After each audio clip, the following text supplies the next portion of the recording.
El ser humano recurre a la memoria en cualquier momento.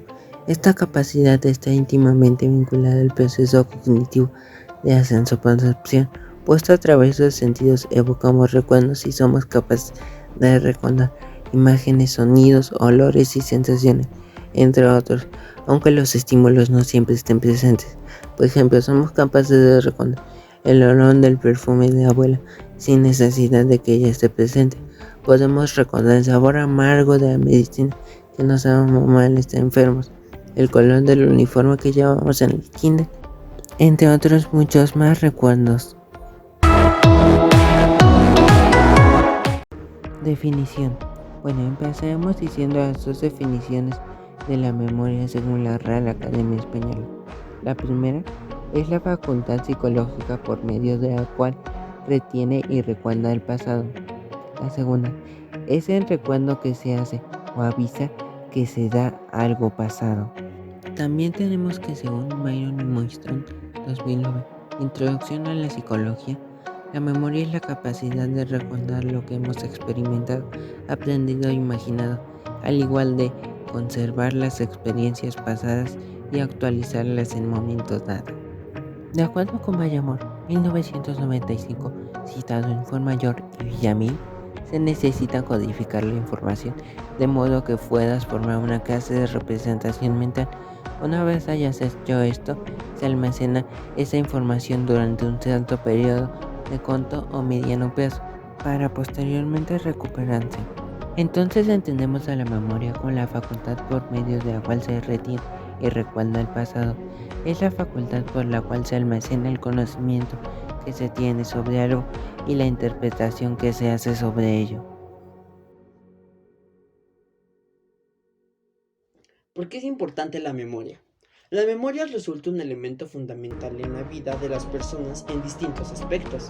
En primer lugar, nos permite acceder a una identidad gracias al reconocimiento de las experiencias vividas. Por otro lado, es muy importante en el proceso de la sociabilización, ya que nos permite reconocernos no solo a nosotros mismos, sino también a aquellos que nos rodean.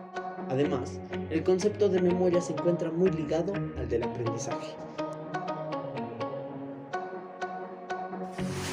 Tipos de almacenamiento. De acuerdo con Morris y Maistos ya mencionados, existen distintos tipos de sistema de almacenamiento de memoria. La memoria sensorial se refiere al almacenamiento inicial momentáneo de información que solo dura un instante. Funciona como una especie de fotografía que almacena información que puede ser visual, auditiva o de otros sentidos durante un corto periodo. Estas a su vez pueden subclasificarse en memoria gustativa, que es la memoria que se relaciona con los sabores y gustos. Por ejemplo, de las comidas, es una de las memorias menos desarrolladas por los seres humanos. Memoria visual es la que nos permite registrar aquellas cosas que han sido captadas por medio del sentido de nuestra vista. Gracias a este tipo de memoria resulta posible recordar, por ejemplo, el rostro de las personas. La memoria auditiva. Esta nos permite recordar aquello que escuchamos, es considerada la más importante, ya que a ella se le debe el habla, almacenar otros sonidos como ruidos, canciones, tonos, entre otros. Memoria del tacto. Es aquella que permite que las texturas y superficies de los objetos sean reconocidas. Memoria olfativa. Nos permite recordar y reconocer aromas, por ejemplo, el aroma de una comida. También tenemos a la memoria a corto plazo, que es la información a la que atendemos ingresa a la memoria de corto plazo, llamada también memoria primaria y memoria del trabajo. Contiene todo aquello en lo que estamos pensando o de lo que somos conscientes en cualquier instante. No solo almacena brevemente la información, sino que también la procesa. También tiene sus límites. Los investigadores han encontrado que solo retiene la información que pueda repetirse o repasarse entre 1.5 y 2 segundos. Un ejemplo que podemos dar es recordar cifras o series de números de teléfono o matrículas de autos. También tenemos a la memoria a largo plazo. En ella se almacena la información en forma relativamente permanente. Aunque puede ser difícil de recuperar, la recuperación se facilita por medio de señales y nexos con material ya existente en la memoria a largo plazo. Un ejemplo sería recordar que al presionar un botón se puede preencender o apagar un dispositivo. La memoria de largo plazo puede almacenar durante muchos años una gran cantidad de información. La información almacenada en la memoria de largo plazo puede clasificarse en tipos, que es la memoria episódica, que almacena recuerdos de eventos experimentados en un momento y lugar específicos, que son recuerdos personales y no hechos históricos. Memoria semántica se refiere a hechos y conceptos que no están ligados a un momento particular. Es como un diccionario o una enciclopedia llena de hechos y conceptos. Memoria procedimental. Está constituida por hábitos y habilidades motoras. No son los recuerdos acerca de habilidades y hábitos, son las habilidades y los hábitos.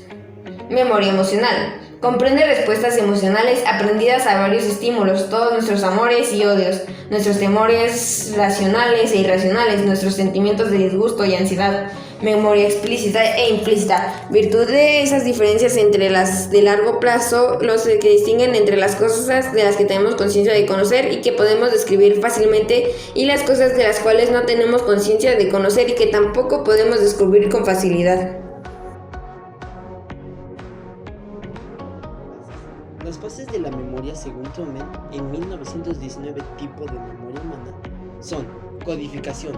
En la fase de codificación, la persona recibe un conjunto de inputs externos, los cuales son procesados y transformados en códigos a los cuales atribuimos un significado. Almacenamiento. Una vez que la información recibida ha obtenido un significado, en esta fase se almacena, reteniéndose en el cerebro. Recuperación. En esta fase de la memoria consiste en extraer la información que previamente ha sido dotada de significado y almacenada.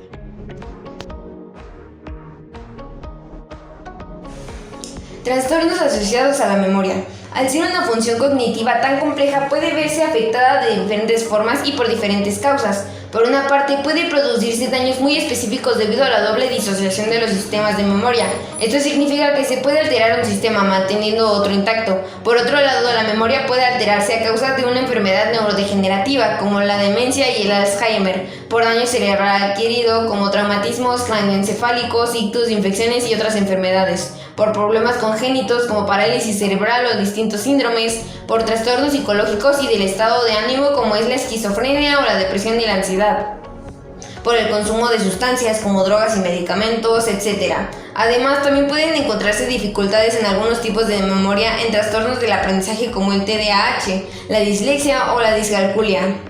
Esta pérdida de la capacidad de recordar es lo que se le conoce como la amnesia. Las amnesias pueden ser anterógradas, y que es la capacidad de incorporar nuevos recuerdos, o las amnesias retrógradas, y que es la capacidad de acceder a los recuerdos pasados. No obstante, también puede darse una alteración en el contenido de los recuerdos, que son las confabulaciones y las fabulaciones. Las confabulaciones consisten en la invención involuntaria de recuerdos, rellenando con información incorrecta aquello que no recuerdan. Las hipermencias, por su parte, consisten en el acceso involuntario a vividos, como ocurre en los flashbacks de trastornos de estrés.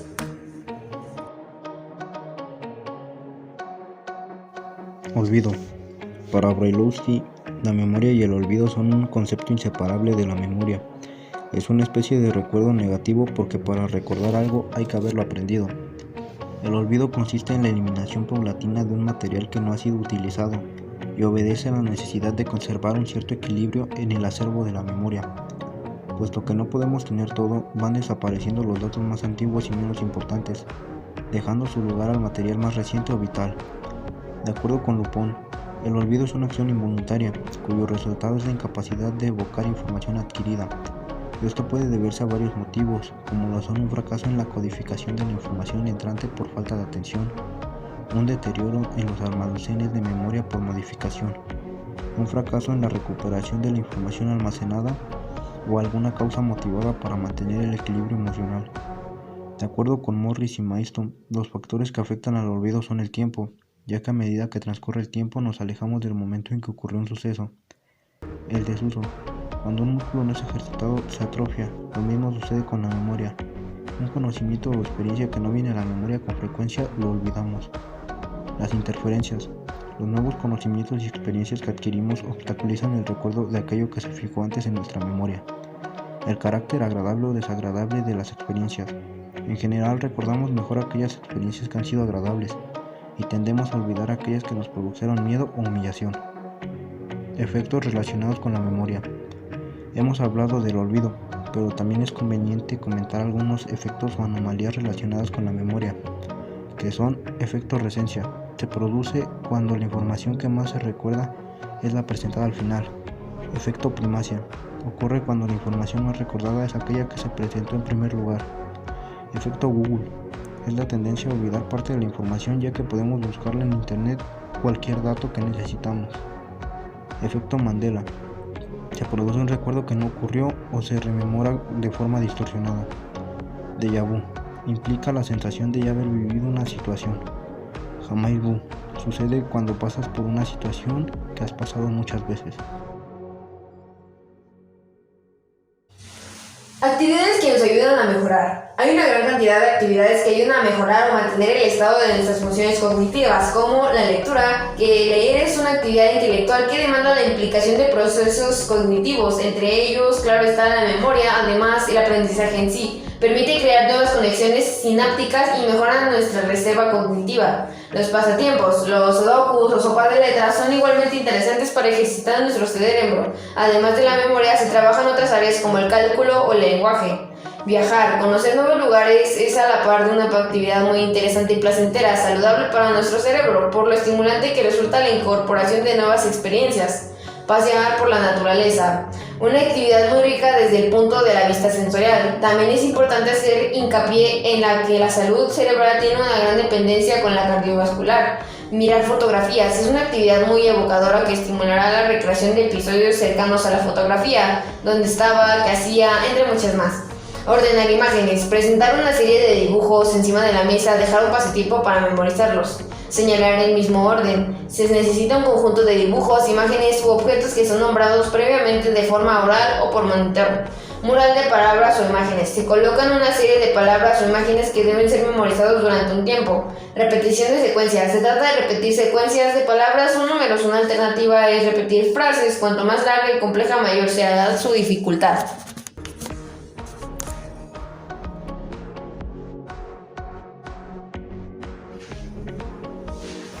Conclusión. La memoria es la capacidad de recordar lo que hemos experimentado, aprendido y conservar las experiencias pasadas y actualizarlas.